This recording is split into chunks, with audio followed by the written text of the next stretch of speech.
In Go, when one player takes some territory, what does the other player get? More territory? No. He gets the opposite of territory, what we call influence. And to demonstrate what it looks like, I want to show you an old-fashioned joseki.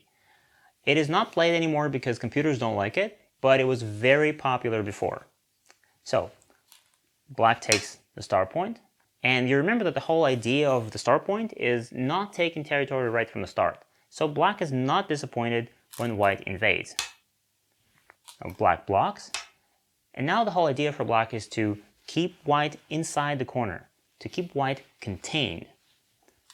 So white tries to live, black presses white down, white needs to crawl. Black is building a wall. Now, white feels that his territory is not big enough and his group is not safe yet. So white adds one more move on the second line. Black defends. White connects, saving the stone. And there's a very unpleasant weakness left in black's position. If black doesn't defend, it feels like the wall has defects and white can attack later. So typically black would defend, like this, with a tiger's mouth. Now black has a beautiful wall on the outside, but white has territory, and it's white's turn. In this joseki, white has territory. But to get that territory, white had to spend quite a few moves on the second line, and perhaps that's one of the reasons why computers don't like this variation. The concept of territory is very easy to understand because we can simply count it. It's right here in front of you. So white has 1, 2, 3, 4, 5, 6, 7, 8, 9, maybe 10 if you're lucky, 10 points. What about black? What does black have? All black has is a wall. How many points? How much territory? That's hard to say. It all depends. If we draw parallels with physics, we could think of territory as kinetic energy. That's the energy of action and movement, something visual, something you can see. This is like the money in your pocket, something you can take out of your pocket and go spend, buy something right now. Now, the influence is the opposite. This is like the potential energy, the energy of a tight spring that is ready to be released, but you don't know how and you don't know when. Do you remember how in one of the previous lessons I showed you white building some territory along the second line? This narrow, thin string of territory. And black had this wall on the outside. And we said that the wall is so much better than the territory. And in case you didn't believe me then, let me show you this. And this is a little mini game that you can play. It's white's turn. How much territory do you think you can make as white here? Do you think it's going to be easy?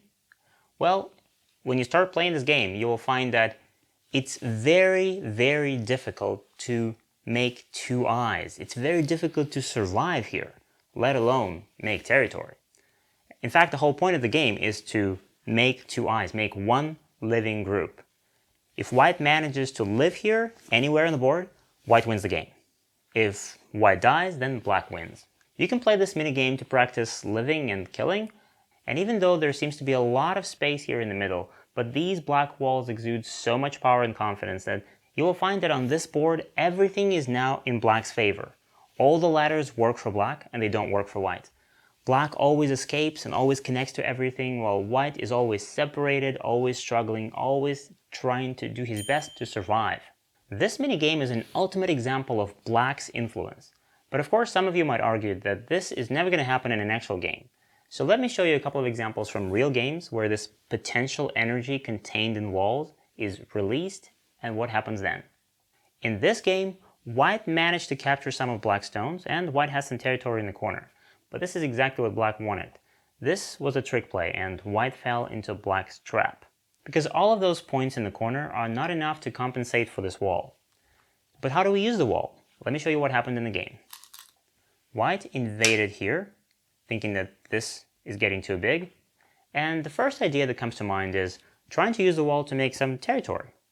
So of course black could think of extending like this or even like this to make some territory on the lower side. And it's possible, but definitely not the best option. Because right now white could maybe reduce the territory from here and then maybe from here, and black wouldn't get too much. So there's a little tingling sensation of dissatisfaction here for black. A more interesting way, and what black actually did in the game, was to use this wall to attack white. So black plays here, trying to push white toward the wall. Now, white has to jump here, trying to make life, and also trying to connect to these stones in the corner. black prevents the connection. This space is definitely not enough to live here, so white has to escape. White jumps, and black keeps on pressing. White jumps again, but then black threatens to cut. Danger! White has to connect. Black keeps on pressing. White escapes. And again. And again. Now let's see how many stones white just played. 1, 2, 3, 4, 5, 6, 7, 8. And how much territory did white just make? Almost nothing. 0 points.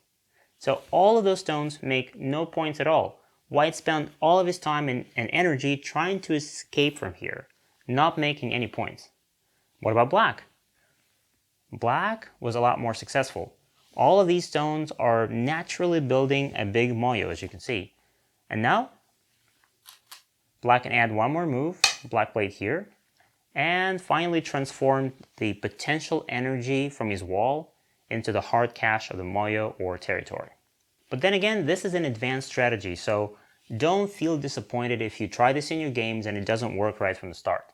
It takes a lot of experience, creativity, artfulness, and skill to be able to transform walls into territory like this.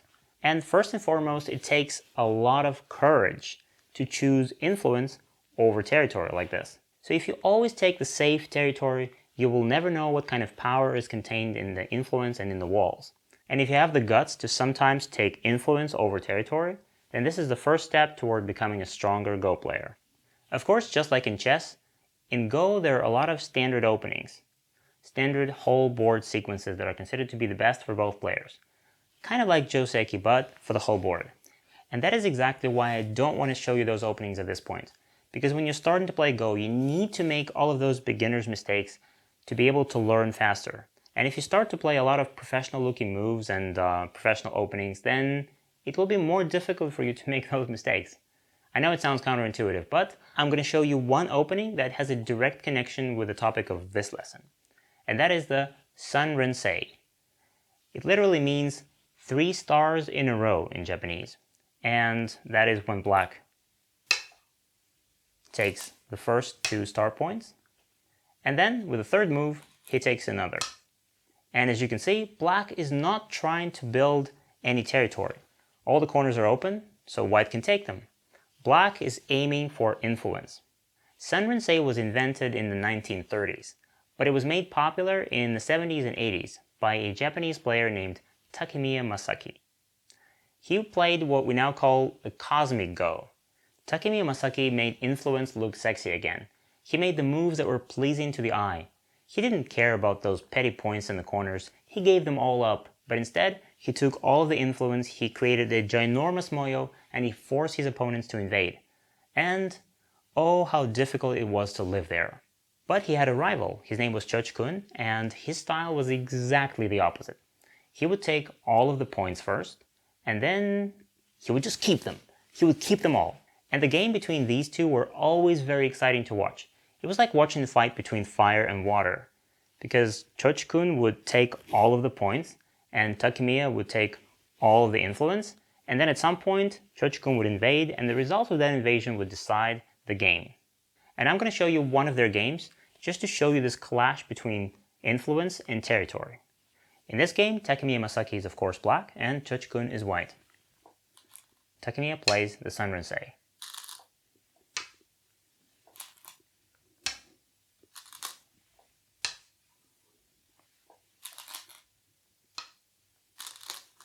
White takes the corner. And black develops very bravely, trying to show with each one of his moves that he doesn't care about territory at all. White will approach, and black makes the signature move of Takemiya Sensei. White extends. There's a weakness here left, but white doesn't care about that yet. Black approaches here.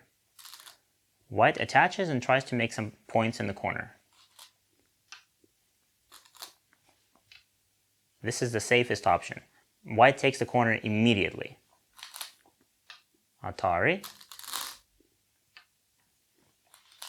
And black doesn't care about this stone. Black takes the outside.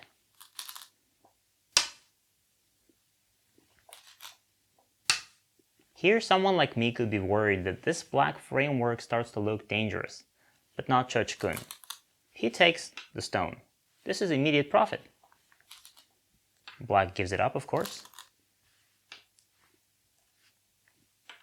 Atari. White takes more profit, the corner. Block like this. And more influence. Black doesn't care about this corner at all.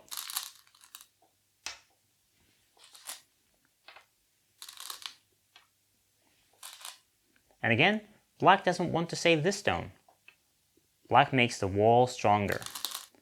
More profit. This stone is now dead. And finally, black invests one more stone in this corner. This starts to look even bigger. White invades again. And do you think black cares about the upper side? No, he doesn't. He lets white have all of it. Black blocks the corner first, and then takes more influence. Black is not even trying to attack or kill white. White can easily escape, and that's exactly what white does.